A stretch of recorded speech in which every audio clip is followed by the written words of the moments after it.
Here's my suggestion. Next time somebody around you talks too much, do what I do. Just put some music on and start dancing.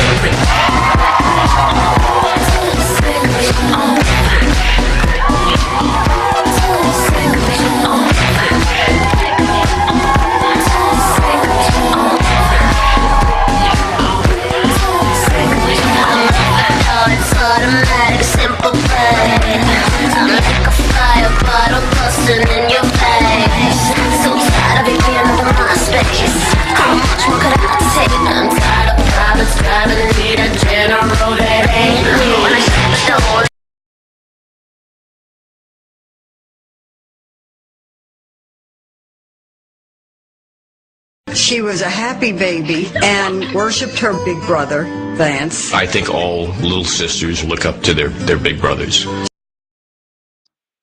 Ellen was born on January 26, 1958, in Metairie, Louisiana.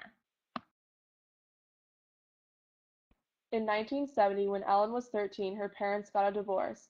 She helped her mother cope through her loss with comedy. In 1974, after her mother remarried, Ellen was sexually abused by her stepfather. In 1971, your parents divorced. You were 13. Mm-hmm. Your mother went into a deep depression, and you've said that the way to get out of it was to make her laugh. Tell me about that. I think it was the first time I realized what kind of power humor has. You know, she's crying one minute, and then the next minute she's laughing hysterically, and I thought that's amazing to be able to do that for people. When you were a teenager, your mother remarried, mm-hmm. and the man she married, your stepfather, sexually abused you. Yeah.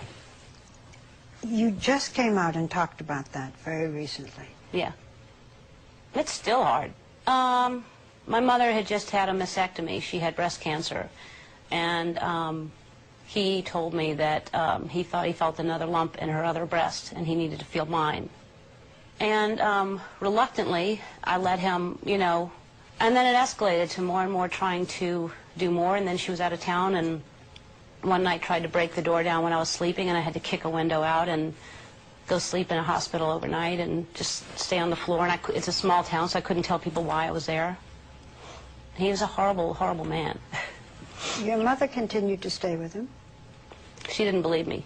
And then his story kept changing through the years, and she realized. After high school, Ellen attended the University of New Orleans, but dropped out after one semester. To make ends meet, she worked various jobs. You know, she sold vacuum cleaners. She was a secretary at a law firm. She was a waitress. She shucked oysters in the French Quarter. Ellen's mom was still in Texas, although the two remained close. She wrote one letter that said, "Dear Mama, I was thinking I should write you a letter." And so she wrote the letter P.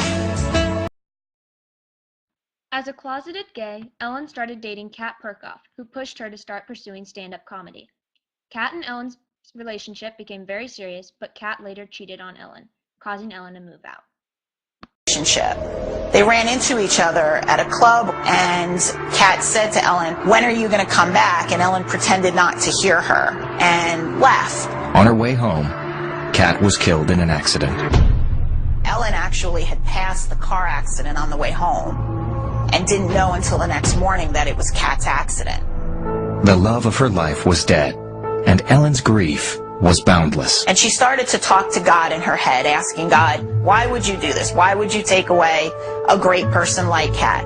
And it started to become this little monologue in her head, and it became a phone call to God. The phone call to God monologue helped Ellen deal with a cataclysmic loss. She made a promise to herself. Ellen knew that that monologue was a funny monologue, and that one day she was going to perform that on the Tonight. Would you welcome Ellen DeGeneres? Ellen? Like most comics of that era, an appearance on Johnny Carson sealed the deal on her stardom. Wouldn't it be great if we could just pick up the phone and call up God and ask him these things? Yeah, hi, God, this is Ellen. Ellen, DeGeneres. DeGeneres. What's so funny? No, I never thought of that. It does sound like that, doesn't it? I get it. Yeah, listen, if you weren't too busy... Sure, hold on. Somebody's at the gate. She became the first female comedian invited to sit on the couch during a debut appearance. Good. Thank you. Thank you. Yeah. That's very clever and very fresh and, Well, that's wonderful hearing that from you. No, I mean it. Her interview with Johnny Carson landed her a sitcom called Ellen. On this show, Ellen came out as gay as her character and herself, which caused the show to be canceled. And the Emmy goes to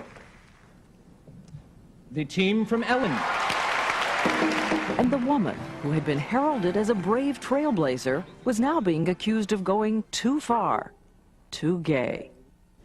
How gay was the show? How gay was the show? Yeah.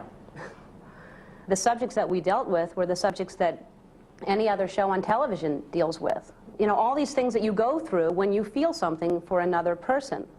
So, you know, I guess if that's gay, because it's the same sex that I'm dealing with, then it's gay. But 13 out of 21, too many? No. And if I could have, if it wasn't a struggle every single week to get that on the air, it would have probably been more. Even if it meant risking the comfort level of the audience? Yeah. Because the comfort level of the audience is never going to say, come on, give us some gay stuff. We're ready for it now. You know, I mean, when I'm accused of becoming political, I'm showing... In 2003, Ellen decided to write her own talk show. It has been a growing success over the years. Ellen does a lot of charity work and gives back to her fans. She's an environmentalist, animal rights activist, and peacemaker.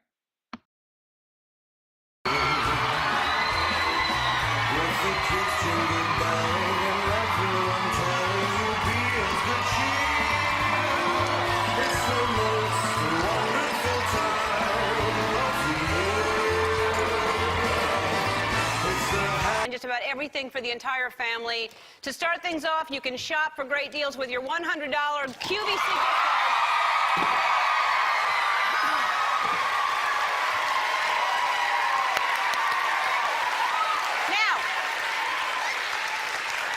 To help get your holiday cooking and baking underway, you're all getting a $400 top-of-the-line KitchenAid professional sandwich.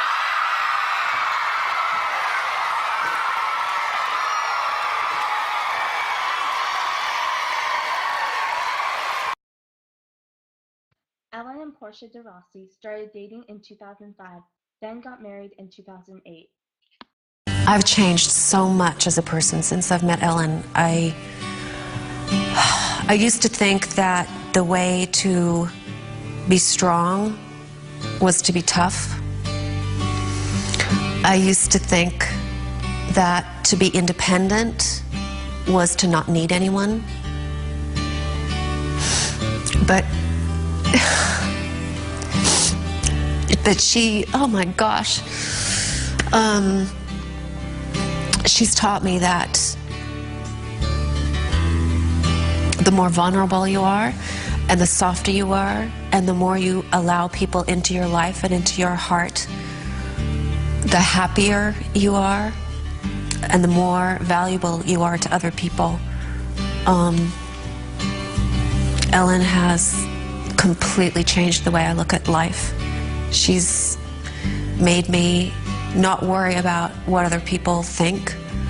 And I'm still working on that, I have to be honest. But she's taught me that who I am is perfectly good enough. And that I don't have to pretend to be anything other than who I am. And that's been the most incredible gift that she's given me, that anyone could give to anybody that